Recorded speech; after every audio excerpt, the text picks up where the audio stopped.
Tony, how are you? I'm doing well, doing well. Excellent. It's good to see you. Good to see you too. Thank you so much for coming over to talk a little bit. We're trying to build a sense of community among the Capital Region of New York State's musicians. Okay. Because guess what? When you start talking to local musicians, you find out how wonderful and diverse their backgrounds are. Oh yeah, that's so true. That's so true. Yeah. So come to find out, you teach guitar. Oh yes, I do. I do a little bit of that. I've seen you perform quite a few times. Every time I love it. I connect with what you're doing. So I thought we could just take a minute to talk a little bit about your influences.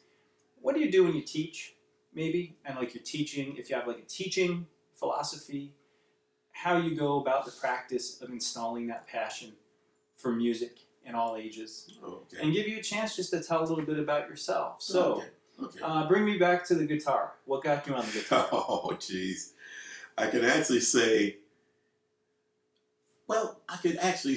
what really started the guitar for me was the Beatles. Okay. The Beatles was it. Mm-hmm. I guess what really happened was one day I guess everybody was, I'm kind of telling my age a little bit. Yeah. But it was a little bit beyond that, I mean, everybody talked about the Ed Sullivan Show where they did their I Want to Hold Your Hand and everything. That's where they started off with that. Yeah. But there's a few years after that, where, there was actually a Beatles cartoon. And I was like, I loved it, old school cartoons in the morning and everything. And you see this Beatles show. Yeah. The Beatles cartoon, and they had all this wonderful music going on, and you would see these instruments, that they're playing. And I would ask, my aunt was there. She was a few years older than me, but she was more like a big sister to me than actual aunt and everything. But she always made sure you addressed her as aunt. Yeah. And so we would actually be watching the Beatles show, and she loved the music too. Yeah. And they would actually be playing the instruments, and I used to say, "Oh, look at that! What's that?" Oh, that's a bass. Okay. Oh, what's this? Oh, that's a guitar. Of course, everybody knows what drums are. Yeah. I knew what the drums are. Yeah. But the distinction between bass and guitar was really something right there. But it all started off with, well, the bass sounds like this and the guitar sounds like that.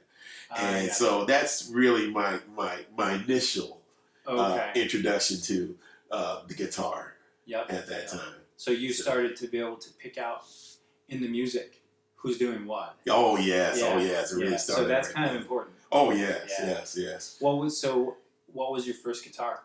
My first guitar was a Norma guitar. Norma, okay. A Norma guitar. I wish I still had that thing. Yeah.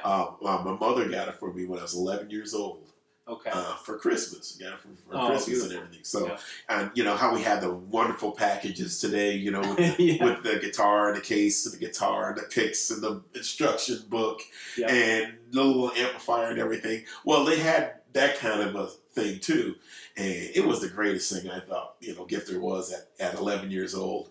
And I had, my same aunt, and everybody says, I want you to be one of the best guitar players there in the world. And everything. I said, oh, okay, cool. Johnny be good. Oh, Johnny be good. Johnny be good. Yeah. But my aunt, she said, it's kind of funny what she said. She says, I want you to be just as good as Jimi Hendrix. Oh wow! I mean, kind of set and the I said, wow, Jimi Hendrix. Yeah. Who's this Jimi Hendrix guy? Sure. But unbeknownst to me, I was hearing them all along. You know, when Jimmy was doing the R&B things with a lot of people, with the Isley Brothers, with Don Covey. Sure. Sure. I can unbeknownst to me. Yeah. You know, but we've always, it's funny, people don't understand. They've always heard Jimi Hendrix, but they didn't know him as Jimi Hendrix. Hey, he had to make money too. Oh yeah. We gotta eat. We all gotta eat. You know. Yeah. You know. And as you see, I'm a good sized guy. I'm not a starving musician, so I'm gonna eat something. Yeah. You don't have to suffer to show people how wonderful music can be. Oh yes, for sure. So what, you have some background teaching in studios. Oh, yes. Your traditional guitar studios. Yes. What have you found over the years to keep that spark alive, just for you and for the students? Like, how do you approach that? Well, I know for myself, the biggest things about music that really, music in general, was learning, just seeing how it all comes together. Yeah. I always enjoyed seeing, I love guitar, believe me. Guitar is right there for me, it's my thing. Yeah. But I've always learned, and my grandmother taught me that, she didn't play an instrument at all. Mm-hmm. But I always had the joy of hanging with her, and she listened to like the old blues and the old jazz and the big bands and everything. And she would break down all those things. She says, well, you hear the horns going on there, but can you hear the little cymbal that's going, can you hear the little this and that and everything that's going on in the music? And I said, oh yeah. And those little things kept me, was like just the discovery and the searching of all these different things that happened on with music that really kept me interested. Okay. In playing. Like detective work. Oh yeah, okay. It's great. Yeah. It's great. Yeah. Even recently, I just heard something that was really cool. I was listening to a Motown tune. Mm-hmm. I think it was Smokey Robinson and the Miracles, "Tears of a Clown." Yeah. There's a part. I think if it's an oboe or a bass clarinet, it could be something like, I think it was one or the other, where you hear this little thing how it just flows with the whole song. Yeah. And I never heard it before, but I heard it this time, and the song been out forever. Mm-hmm. But those kind of things keep me interested. How you take this little bit of, we laugh about cowbell. Sure. What think what those songs would be without cowbell. Yeah. You take cowbell away from some of those tunes, even out of that Saturday Night Live skit. Sure. You'll be screaming, "Hey, we need cowbell! There's something missing here." Laugh all you want. Laugh all you want. A lot of those old sessions too, like the Stax guys and the Chess Records guys, like they would put in that little spice. Oh yeah. And you don't know, the thrill is gone. The violin part. Oh yeah. Right. They did that after he left. After B.B. King left the studio, they just put that little violin part and say, "Oh my gosh, the strings." Yes. That instantly recognized. Wow. Instantly. Yes. I wanted to ask you, because you and I have both been teaching for a while. Yes. And we've seen changes. Like when I was young, you could go to a teacher. Oh yes. You could buy a book at the store. You might, if you're lucky, be able to afford a magazine that came with a cassette tape, to hear the stuff. Oh, yes. With everything at your fingertips now, anything you want, how do somebody they feel discouraged. Oh, we all get to that point because you could go on YouTube and see a 10-year-old shredding Van Halen better than Van Halen. Yeah, that's the truth. So how do you help the students? We all have our own strategies, but when they feel discouraged or overwhelmed, what's your go-to? The go-to I always find is actually sitting down. Mm-hmm. And just, sometimes a lesson is a conversation, really talking through about what you visualize, might be talking about the frustrating thing of learning playing guitar and everything. Yeah. You could teach somebody to play Mary Had a Little Lamb on a piano in a very short period of time. Yeah. But physically, to teach on a guitar, it takes a little bit more. And I'm sure you've learned through over years and everything. You could go through the things of the drills and the scales and everything right there, and over and over and over again, and nothing won't make any sense at all. And then one day, boom, it falls right in place. Something happens. Something happens. And magically, and meaning, that's no other best word I can describe it. You gotta hang magically. in. You gotta hang in there.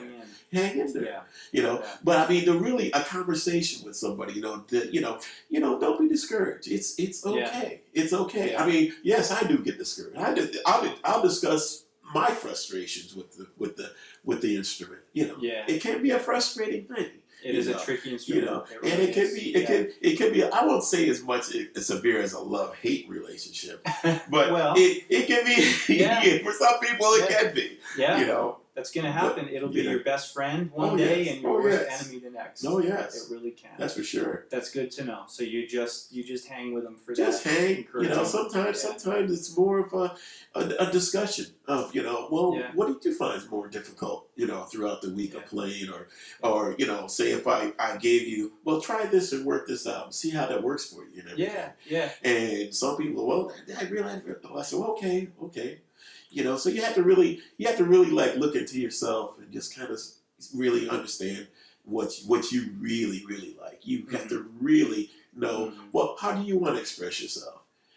That's it. And I find a lot of frustration comes from people just trying to be, well, geez, I want to play like Eddie, I want to play like Jimmy, I want to play like Stevie, I want to play like John Mayer. Everybody, you want to play like them. But the biggest thing is learning, the biggest encouragement I tell everybody, you have to find your own voice. Yeah. You're going to be your own, the best you, nobody's going to be a better you than you.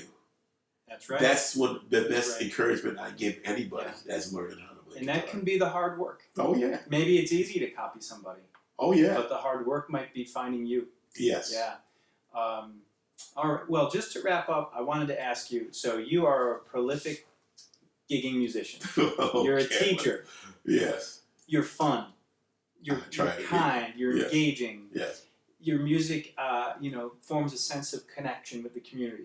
Okay. So where can we find you? So what are the ways in which we could, folks watching this little interview could find out where you're at, what you're doing, and all those things? Well, I do my best to keep up a website, www.berkstar, BERKSTAR.com.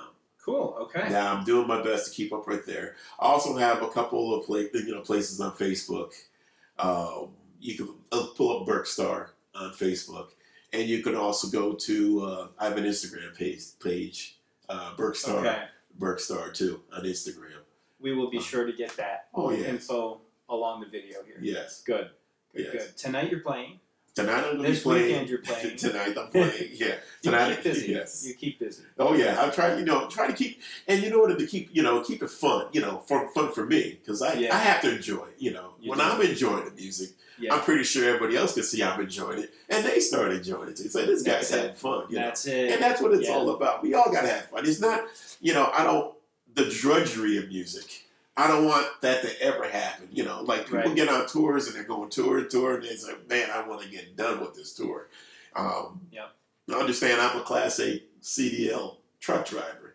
And so you could go on tour. I mean, I understand about tours where you just go and go and go and go and go. And then you just want to be just done and over with. Yeah. I try to set it down so I'm not hating what I'm doing. That's it. Keep the joy and keep the fun of playing. That's it. So when you feel that little sense in your stomach that you're not looking forward to playing this song again. Right. If you can hit the pause button, it's okay. Oh yes. Yeah. Yes. Yeah. Excellent. Tony, it was so good to see you. Oh, thank you. Thank you for the assistance and helping to pick up some guitar students with me, partnering with you. Thank you so much. It's just so wonderful to get to know you. Oh, great. Cool. Good knowing you too, man. Thank you. Great. All right. Thank you.